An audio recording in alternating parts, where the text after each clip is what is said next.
in the modern age, modern meaning the Kali Yuga, the negative age, to harp on people about your future life and that you will take negative rebirth is very hard unless you study one of the philosophical texts where it points clearly about a future and previous life, and you can debate and be clear about that. It's very hard. And in the modern age where people have so many conveniences and distractions are so great, to talk about future lives and previous lives, there's an inkling, there's a belief, but to be fully committed to it in order to practice Dharma is very difficult. So in the modern age, what we talk about is emotional strife, emotional depression. The results of negative emotions that bring us to depression, loneliness, unhappiness, not getting along with people, disharmony.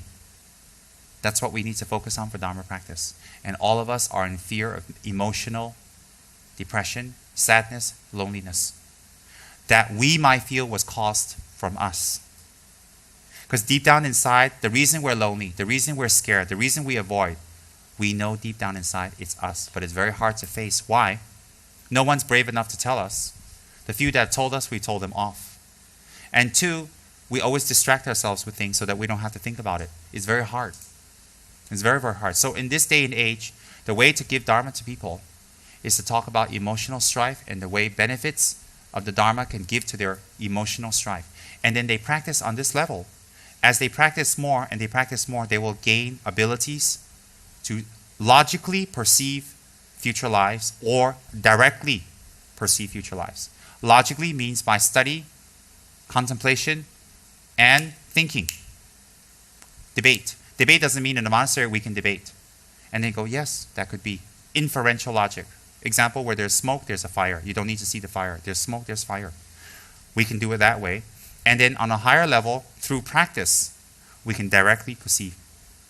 If we do certain practices, we can directly perceive previous lives. We can directly perceive. Why? If you can remember things in your early childhood that you could not have remembered unless you're in a certain situation or something recalls, or you go back to a childhood place and it jerks your memory and you remember, environmental conditions can help you. Therefore, meditation is an environmental condition. If you lived somewhere 40 years ago, 50 years ago, and you can't remember for the life of you what you did there, who was there, or the color or anything, but if you go back to that house, you go back to the area, and you take a look, you go down, you stroll down memory lane, you go, oh yeah. Oh, yeah. And it all comes back. Why? Because an environmental condition jerks you. Meditation is an environmental condition. What is an environmental condition? Something outside of you that prompts the inside of you. Practice is an environmental condition. Doing pujas is an environmental condition. All these are environmental conditions. It's all very logical.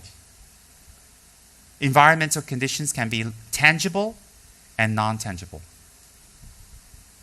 Non-tangible environmental conditions is something like meditation. Tangible environmental conditions is like a place we return back to. Very logical. So therefore, we can remember things when we're very young that we would not ordinarily remember. If something prompts it to remember, and remembering it is a clear indication that your memory is continuous. Your mind is continuous. From now, 40 years ago, 50 years ago, 30 years ago, 20 years ago, it's continuous. If there was a break, then you can only go to this part. You can't go past that. But because the mind is continuous, kechik, we say in Tibetan, continuous. Therefore, if you go back to here, there's a mental block, something environmental created to go past that, you can go past it. Why? Because it's continuous. It's like a road. If we have a long road and there's a bridge connecting it, like from here to Penang, if the bridge is out, of course we can't get to the other side. But if we get to the bridge and we run out of petrol, it's not that we can't go. We just have to run to the petrol station, get some petrol, put the car in, and then we can go. That's an environmental condition. Very logical. Similarly, in our mind, as long as the bridge is not broken, and it's not because it's continuous, then if we recall back, we can remember. So therefore, if the bridge is continuous, we can recall back to our early childhood. We can definitely recall back to the time we were inside our mother's womb. Oh yes, why? The time we were in our mother's womb, and now the mind is the same. And then at the time of conception, same, the mind is same. The mind we had at the time of conception is the same mind we have now. Prior to conception is the same mind that we have now. Why? If the mind prior to conception is different at the time of conception, then there's a break. Then we cannot be the same person reincarnating. Very simple. We cannot be the same person reincarnating. We're a different person. So then if we are a different person reincarnating, how can we have negative karma from our previous life? It's all cut what? All the negative karma from our previous life is cut. So when we take rebirth, it's a whole fresh new start. So this life we can do what we want. We can do whatever we want. We can grow our hair long, sleep with 5,000 people, men, women. We can have one relationship after another. We can drink all we want. We can wear white all day. We can do whatever we want. And when we die, we have a fresh new start. Why? Because our mind breaks. So therefore, every single lifetime must be perfect. Every single lifetime must be fabulous. Why? It's a fresh new slate. So if that's the case, why is it when we have a fresh new slate, some of us are retarded? Some of us are born deaf and mute and dumb and totally incapable. Why? Because some outer omnipotent deity put us here to learn a lesson? To put us here to learn something? Learn what? There's no continuity to learn anything. And then when we die, how do we continue to the next life? It's illogical. Why? Some people may argue, say, well, we continue to the next life because we haven't learned our lesson. I've heard that from New Ageists many, many times when I went into debate in the past. Well, if we continue a new life and we're learning a lesson, then the lessons we have learned, it's been learned. Why does the negative karma still follow us and we still have to suffer? Why? It doesn't make sense. And how do we learn our own lesson when there's no one to show us? Oh, the lesson is life. Oh, please. Doesn't make sense. I don't put it down. I mean, that theory may help people at a certain level, and I say it's okay. That's why I say it's all right, because that's the level they need to get to the next level. But it is not authoritative. It is not complete. It's not thorough. It's not pervasive. Makyaba means it's not pervasive. Pervasive means it doesn't hold water all the way through. So therefore, if our previous life in this life, there's a break, and we start an all new slate, then we don't carry all the negative karma from our previous life, do we? Then Rinpoches would never be recognized. You start all over, stupid. So the minute a Rinpoche shows up, they give him a slap on his butt. Wake up, it's a new life. And then so-called high lamas like the Dalai Lama, they won't have any attainments. They won't have anything. How is that possible? If that's possible, then Buddha's previous life could not have been a bodhisattva, striving in every life to become a Buddha. That means the Buddha, when he died, when he's born again, start all over, Buddha. Think about it. How's that possible? So then how do we practice every single life? How do we practice every single life, one after another, to attain the goal of Buddhahood? That means in every single life, you start all over again. Can you imagine all the work you've done for Dharma this life, whatever teeny work you've done?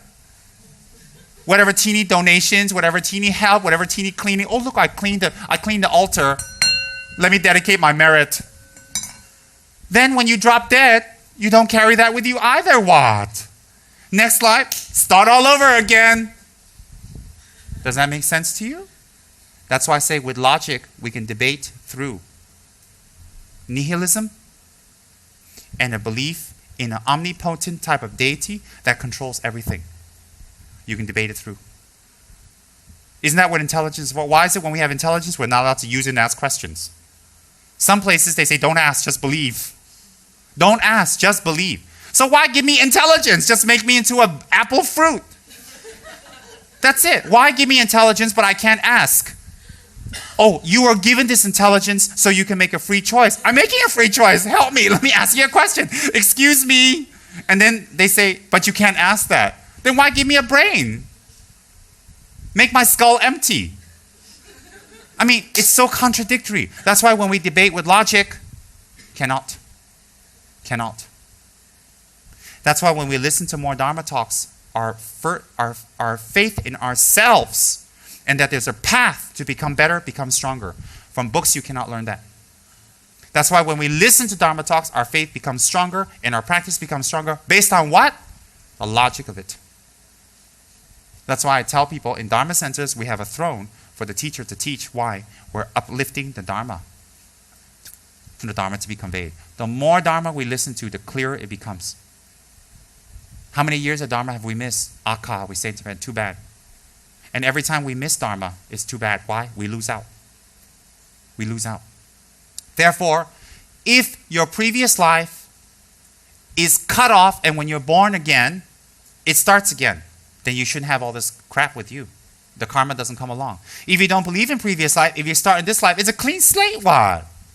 If this life you just start out and there's no previous life, you were put here. If you were put here, then you must start out with a clean slate evenly.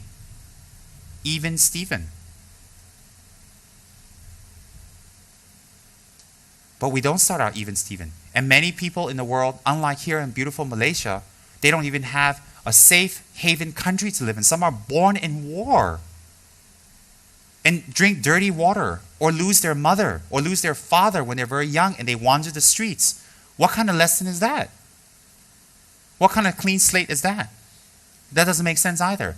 So if an omnipotent person, a being, put us here to learn a lesson, then once we learn our lesson, next life we don't have to take all this garbage with us, right? Because if we don't learn our lesson, we keep taking this garbage with us every life. Instead of becoming better, we become worse. It's like a kid who fails third grade. He can't go to third grade. He's got to go back to third grade. Where God failed third, go to fourth, fail fourth, go to fifth, fail fifth, go to sixth. Where God? Certainly not in Malaysia. Oh, I know one or two people. Never mind. But anyway, certainly not. Certainly not. So if we want to use the reincarnation theory, we go all the way with it. If we want to use the God theory, we go all the way with it. We debate and we think through, since we have intelligence. So therefore, in the reincarnation theory, if we want to go all the way, what's all the way? Not pick here, pick here, pick here, pick here, pick here, and then da-da-da, I form my own little Buddhism. Somehow you became the fifth universal monarch. You bumped Maitreya off. You've appeared, and you don't need to manifest in harsh, in North India, hot in Bodh Gaya. You can manifest in Kuala Lumpur under the Petronas Twin Towers.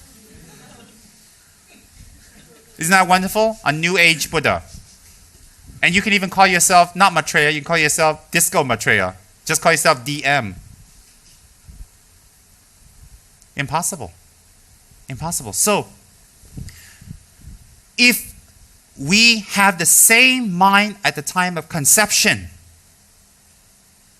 as we do now, it is all probability that prior or before conception, we also have the same life.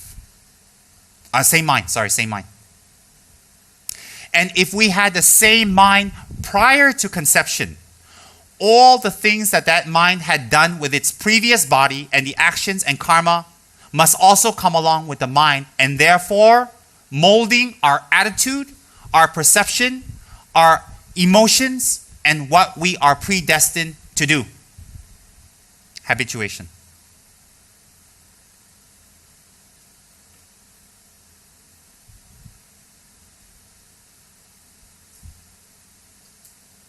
If that is the case, then if we do meditations that help us, or we have environmental factors that help us to remember childhood, why is it not we don't have environmental factors that help us to remember a previous life?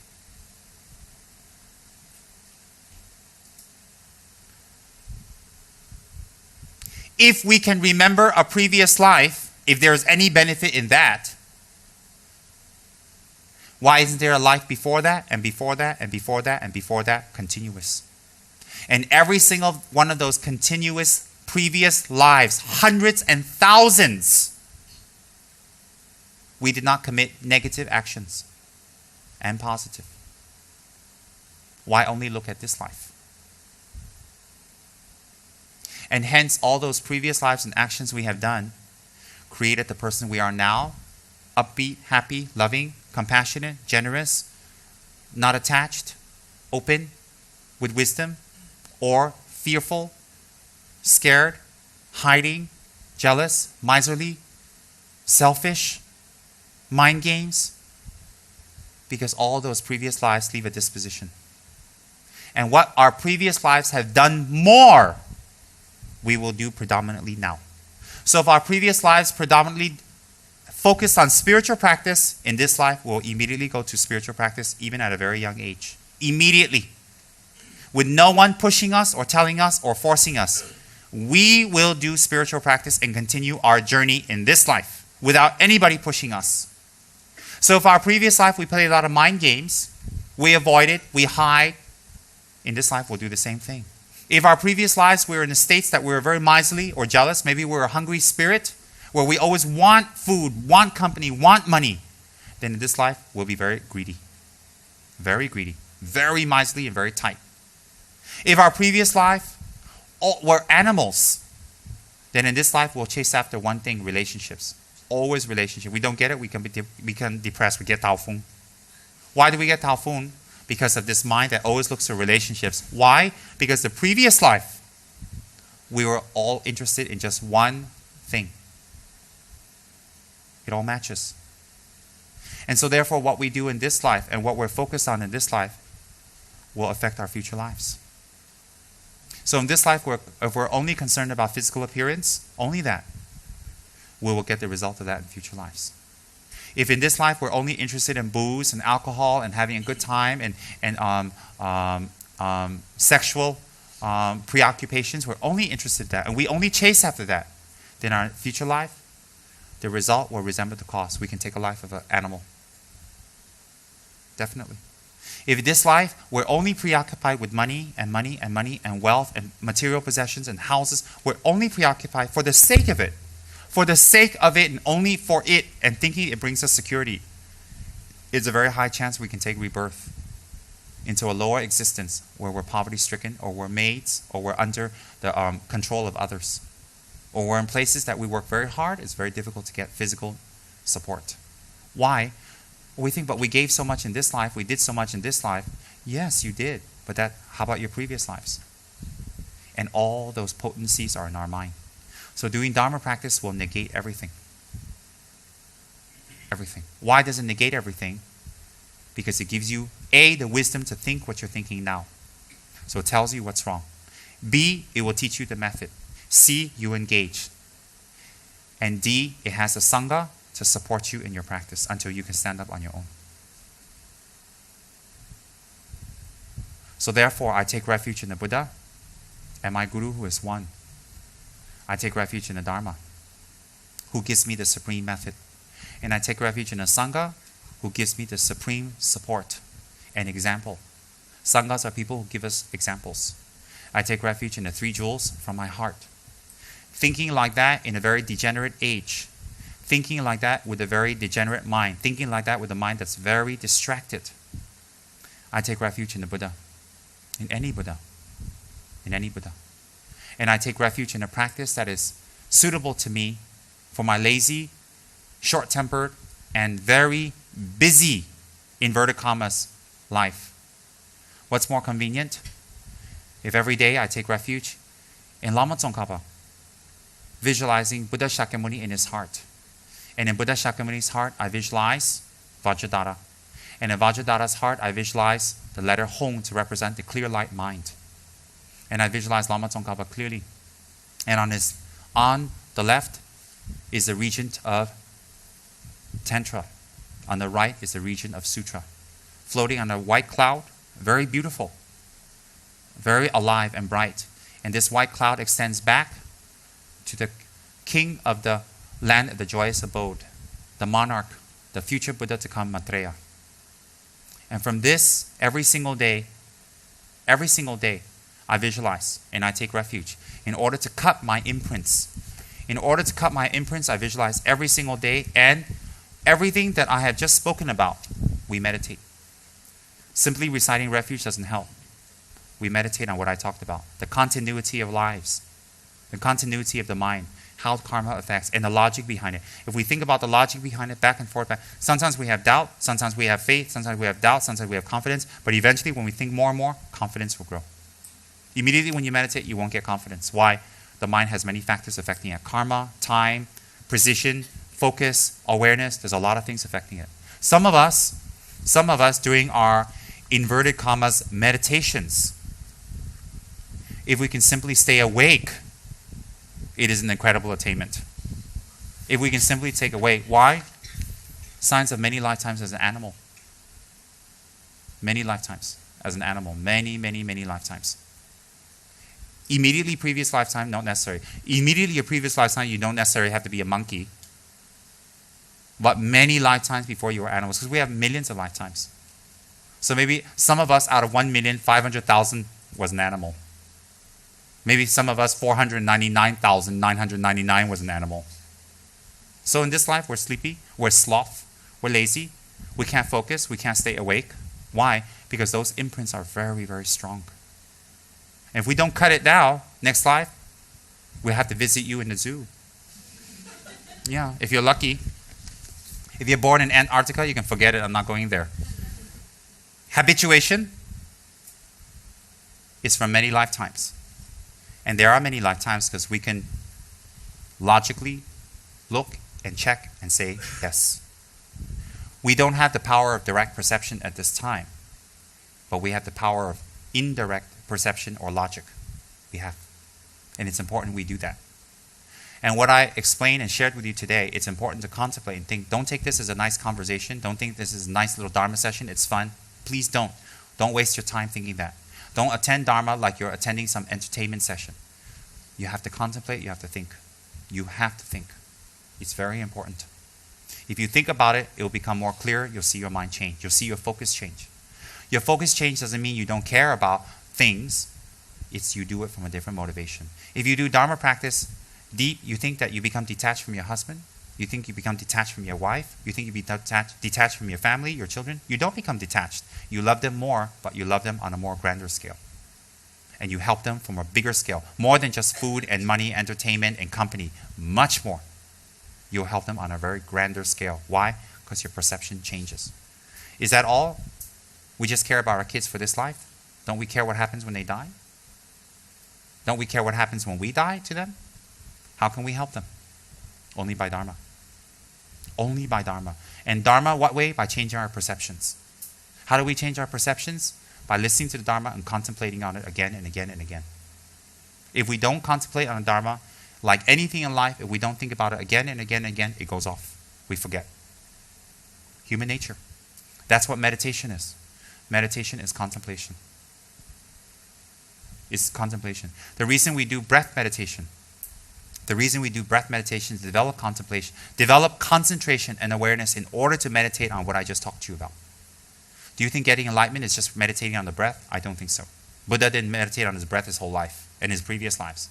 I don't think the Dalai Lama sits there 6 hours a day meditating on his breath. No. Breath meditation is a tool to get to the actual meditation. It's a tool. Breath meditation is to create concentration and awareness in order we can go to critical meditation, analytical meditation. And the analytical meditation is based on knowledge that we have, so we analyze. And once we analyze, we come to a conclusion. That conclusion changes our habituations. So what do we meditate on? Everything I've taught you. Everything I've taught you for years and months and days. Everything I've taught you and explained to you. Take a subject out. If you've forgotten, get the CD, get the DVD. Listen to it. Listen to parts of it. Meditate. Especially the part I talked to you about the mind. Are you serious about meditation? Are you serious about practice? Some people think that people are crazy to come here and listen to Dharma talks, think they're insane. Actually, we're not the ones that's insane. We're not the ones that's insane. Why?